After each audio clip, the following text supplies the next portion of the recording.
Hey, welcome back to the show. Today we have Haley from Mile High Property Inspections. Welcome to the show, Haley. Thanks, sir. Appreciate you having me, Steve. So you've done several home inspections that I was involved with as a realtor, and super impressed with the job you do. Great Thank you. reports. Tell our audience a little bit about you and kind of your approach to home inspections. You bet. Well, I've been inspecting 10 years. Okay. Background is lumber industry for 20 years. Many years in the propane industry and customer service in general for, 30 years back. My interest in it is that I really appreciate our view of coming in and looking at a home and being able to educate a buyer. I go in there as an unbiased person that's able to look at the home, share that information with the buyer. This way they're making an educated decision, in reference to the property that they're purchasing. There's several major components that make up a home. Absolutely. And even though we have buyers that may be familiar with one aspect, a lot of them aren't familiar with all the aspects of a home: the heating, cooling, plumbing, hot water, air conditioning, those type of things. And You bet. that's why we always recommend a certified home inspector. Tell us a little bit about certifications for home inspectors. Sure. Well, we have to become a home inspector, you have to pass the national exam. Once you do that, you can apply to the state for a license. You have to be licensed in the state of Arizona with the Arizona Board of Technical Registration. You don't have to be licensed in all the states across the country. So that's kind of odd, but at the same time, everybody has their own ruling on that so that you're not just following one. Away from the board, there's different avenues that we can go. I'm a member of ASHI and INTERNASHI, as well as NADRA. So we have the American Society of Home Inspectors, the International Association of Certified Home Inspectors, and NADRA is the North American Deck and Railing Association. Being affiliated with those corporations or companies, if you would, help us to stay on top of education. They want continuing hours of education. So there's always something, coming down. There's changes out there that they like to help keep us aware of.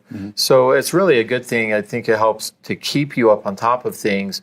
What's interesting is if you're a licensed inspector in the state of Arizona, you don't necessarily have to be a member of ASHI or any of these affiliations. They count on you getting your continuing ed by the work that you're doing in the field. Sure. So for me, it's just an extra layer to help give my clients a better product. When it comes to NADRA, the North American Deck and Railing Association, just for example, there's only 2 of us in northern Arizona that are a certified inspector with NADRA, which really surprises me because we have about 26 to 30 inspectors here in Prescott area. But look at how many decks that we have.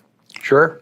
So it's interesting to me that we don't have more inspectors that are, a certified inspector with NADRA. Well, one thing that we like is to look at that certification so the buyer getting the home inspection is confident they're going to get a fair, true inspection. Absolutely. So what are, just kind of in closing a little bit, what are some of the things that you find common in the home inspections that you've been doing? On the common side, we cover a wide range like you kind of talked about earlier. I mean, it's much deeper than somebody would look at a home. Some people say, what do you do? And you run through a list of things that you do, and they go, well, I'm going to have Uncle Bob look at it. Right. Uncle Bob's a contractor. And that's fine, but we're looking at such a wide range of area. Some of the common things that you see are deck issues because we have so many. And people believe that decks are built to last the life of the home. They're not. Fasteners fail, they rust, they rot, they fall out. People don't see that. Items become loose, boards rot. People don't walk under the deck and see those things going on. So decks are very important. There's a lot of accidents and even deaths, and I don't say that lightly, across the country that happen every year. So that's an area that's very important that I see a lot of issues in. Another one in a completely different direction is laundry or dryer exhaust vents. Uh-huh. Out of sight, out of mind. People don't think of cleaning them. They use them for 10 years, 15 years. You got 3 kids, you're doing laundry 4 times a week. That vent actually clogs up. You know, lint is damp, it sticks to the piping, it dries up. It's not breathing properly. The dryer's running hotter. You go to the dryer, you go, oh, they're not dry yet. Let me put it on another 40 minutes until there's a spark and something dangerous happens. And that's very true. A couple of popular areas that I see that are just very safety-minded as well. Okay. Well, thanks. Thanks for being on the show. Absolutely. Thanks for having me. I appreciate it. Thank you. All right. Thanks for watching this episode of Prescott Gallery of Homes.